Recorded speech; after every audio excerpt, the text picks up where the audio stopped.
யூனுஸ் அலைஹிஸ்ஸலாத்து வஸ்ஸலாம் அவர்கள் அல்லாஹ்வை ஒரு கட்டத்திலே கோபித்துக் கொண்டார். அல்லாஹ் என்ன செய்தான்? நான் அனுப்பிய ஒரு தூதர் என் மீது கோபித்துக் கொண்டு உலகத்தில் வாழ முடியுமா என்பதை நிரூபிப்பதற்காக வேண்டி எல்லா நபிமார்களுக்கும் பாடமாக அல்லாஹ் என்ன செய்தான்?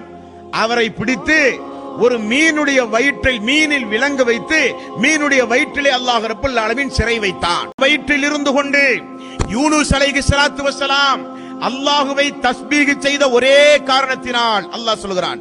என்ன தஸ்பீஹ் செய்தார்கள்? அதை ரசூலுல்லாஹி ஸல்லல்லாஹு அலைஹி வஸல்லம் அவர்கள் நமக்கு சொல்லித் தருகிறார்கள். லா இலாஹ இல்லா அன்த சுப்ஹானக இன்னி குன்து மினல் ஸாலிமீன். இந்த துஆவை தான் யூனுஸ் அலைஹிஸ்ஸலாத்து வஸ்ஸலாம் மீன் வயிற்றில் இருந்து செய்தார். இந்த துஆ செய்த ஒரே காரணத்தினால் அல்லாஹ் அவரை என்ன செய்தான்? லலபிஸ ஃபீ பத்னிஹி இலா யௌமி யுபஸூன். இந்த துஆவை மட்டும் அவர் செய்யாவிட்டால் கியாம நாள் வரை மீன் வயிற்றிலேயே அவரை நான் வைத்து